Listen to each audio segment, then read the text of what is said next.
ಸ್ಥಾನವನ್ನು doctor B ಅಂತ ಸಂದರ್ಭ ನಮ್ಮ ಮುಂದೆ ಇದೆ.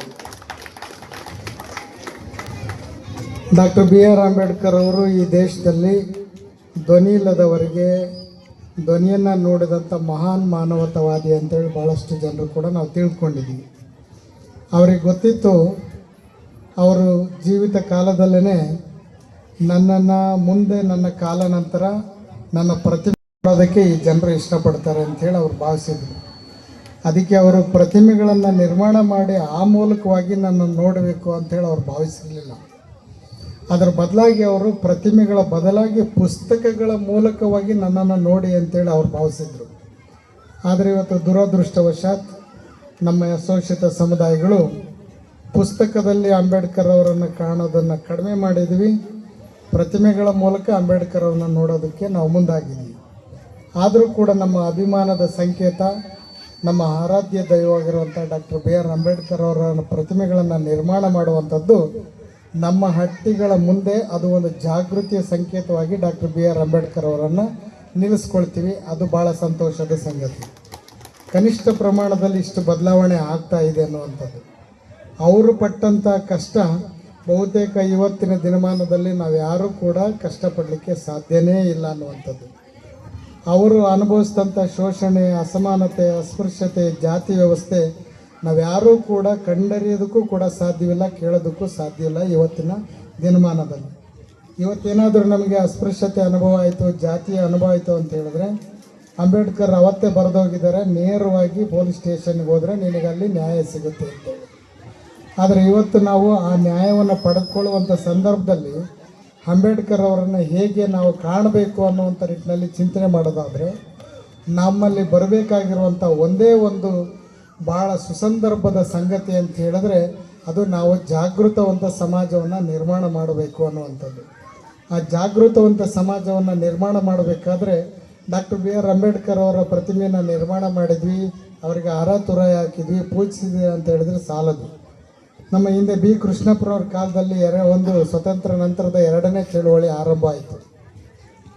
ಅವರು ಡಾಕ್ಟರ್ ಬಿ ಆರ್ ಅಂಬೇಡ್ಕರ್ ಅವರ ಚಿಂತನೆಗಳನ್ನು ಈ ಸಮಾಜಕ್ಕೆ ಅಳವಡಿಕೆ ಮಾಡಬೇಕಂತೇಳಿ ಏನು ಹೋರಾಟ ಮಾಡಿದರು, ಅವರು 3 ಧ್ಯೇಯಗಳನ್ನು ಕೊಟ್ಟರು. ಒಂದು ಶಿಕ್ಷಣ, ಮತ್ತೊಂದು ಸಂಘಟನೆ, ಮತ್ತೊಂದು ಹೋರಾಟ ಅಂತೇಳಿ. ಇಲ್ಲಿ ನಾವು ಆ 3ರಲ್ಲಿ 2ನ್ನು ಪ್ರಬಲವಾಗಿ ನಾವು ನಮ್ಮ ಜೊತೆಗೆ ಉಳಿಸ್ಕೊತ ಬಂದ್ವಿ. ಸಂಘಟನೆಯನ್ನು ಮಾಡ್ತಾ ಹೋದ್ವಿ, ಹೋರಾಟವನ್ನು ಮತ್ತಷ್ಟು ತೀವ್ರಗೊಳಿಸಿದ್ವಿ. ಆದರೆ ಶಿಕ್ಷಣ ಅನ್ನುವಂಥದ್ರ ಬಗ್ಗೆ ಹೆಚ್ಚಿನದಾಗಿ ಆದ್ಯತೆಯನ್ನು ಕೊಡಲಿಲ್ಲ. ಅಂಬೇಡ್ಕರ್ ಅವರು ಯಾವುದ್ರ ಕಡೆ ಗಮನ ಕೊಡಬೇಕು ಅಂತೇಳಿ ಹೇಳಿದರು, ಅದನ್ನು ನಾವು ಹೆಚ್ಚಿನದಾಗಿ ಗಮನ ಕೊಡದೇ ಇದ್ದಿದ್ದರಿಂದ ಇವತ್ತು ನಾವು ಜಾಗೃತಿಯಲ್ಲಿ ಭಾಳಷ್ಟು ಹಿಂದೆ ಉಳಿದಿದ್ದೀವಿ. ಅದೇ ನಮಗೆ ಮುಖ್ಯವಾಗಿರುವಂಥ ಸಂಗತಿ ಅನ್ನುವಂಥದ್ದು. ಆ ನಿಟ್ಟಿನಲ್ಲಿ ನಾವು ಚಿಂತನೆ ಮಾಡೋದಾದರೆ ಅಂಬೇಡ್ಕರ್ ಅವರು ಏನೇನು ಅನುಭವಿಸಿದ್ರು ಅನ್ನುವಂಥದ್ದನ್ನು ಒಂದಿಷ್ಟು ನಾವು ತಿಳ್ಕೊಳ್ಬೇಕಾಗತ್ತೆ. ನಾವಿವತ್ತು ಇವತ್ತು ಶಾಲೆ ಆವರಣದಲ್ಲಿ ಮಾಡ್ತಾ ಇದ್ದೀವಿ.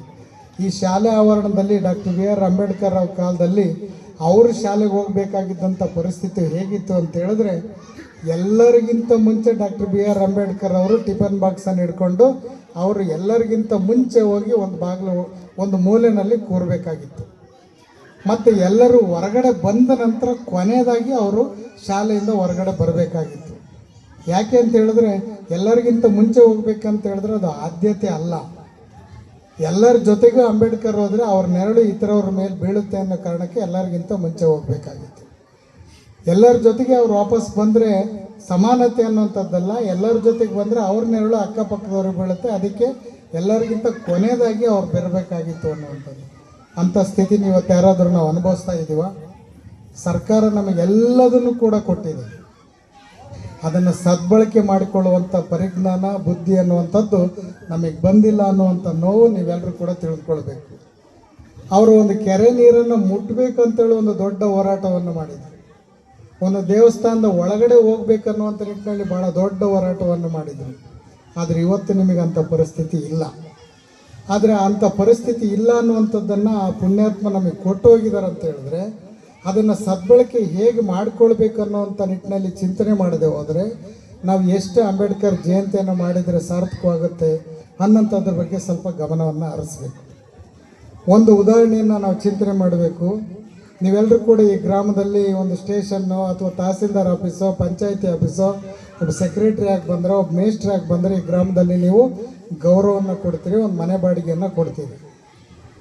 ಡಾಕ್ಟರ್ BR ಅಂಬೇಡ್ಕರ್ ಅವರು ವಿದೇಶಕ್ಕೆ ಹೋಗಬೇಕಾದ್ರೆ ಮಹಾರಾಷ್ಟ್ರದ ಗುಜರಾತಿನ ಇವತ್ತೇನು ವಡೋದರ ಇದೆ, ಆ ವಡೋದರ ರಾಜ ಅವತ್ತು ಸಯಾಜಿರಾವ್ ಗಾಯಕವಾಡ ಅವರು ಏನು ಬರೋಡ ಮಹಾರಾಜರಾಗಿದ್ದರು, ಅವರು ಒಂದು ಸ್ಕಾಲರ್ಶಿಪ್ಪನ್ನು ಕೊಡ್ತಾರೆ. ಈ ಹುಡುಗ ಭಾಳ ಬುದ್ಧಿವಂತ ಇದ್ದಾನೆ, ಇವನು ಓದಿ ಬಂದರೆ ಈ ದೇಶಕ್ಕೆ ಏನಾದರೂ ಒಂದಿಷ್ಟು ಸೇವೆ ಆಗ್ಬೋದು ಅಂತೇಳಿ ಸ್ಕಾಲರ್ಶಿಪ್ ಕೊಟ್ಟು ಹೋಗಿ ಬಂದ ನಂತರ ಅವರೊಂದು ಕಂಡೀಷನ್ ಹಾಕ್ತಾರೆ, ನೀವು ನಮ್ಮ ಸಾಮ್ರಾಜ್ಯದಲ್ಲೇ ನಮ್ಮ ಆಸ್ಥಾನದಲ್ಲೇ ಸೇವೆ ಮಾಡಬೇಕಂತೇಳಿ. ಅವ್ರು ಅದೇ ರೀತಿ ವಿದ್ಯಾಭ್ಯಾಸವನ್ನು ಅಲ್ಲಿ ಮುಗಿಸ್ಕೊಂಡು ಬಂದರು. ಬಂದ ನಂತರ ಸಯಾಜಿರಾವ್ ಗಾಯಕ್ವಾಡ್ರ ಆಸ್ಥಾನದಲ್ಲಿ ಬರೋಡ ಮಹಾರಾಜರ ಆಸ್ಥಾನದಲ್ಲಿ ಕಾರ್ಯದರ್ಶಿಗಳಾಗಿ ಕೆಲಸಕ್ಕೆ ನೇಮಕವಾಗ್ತಾರೆ. ಕಾರ್ಯದರ್ಶಿಗಳಾಗಿ ನೇಮಕವಾದ ಸಂದರ್ಭದಲ್ಲಿ ಭಾಳಷ್ಟು ಚಿಂತನೆ ಮಾಡಬೇಕು.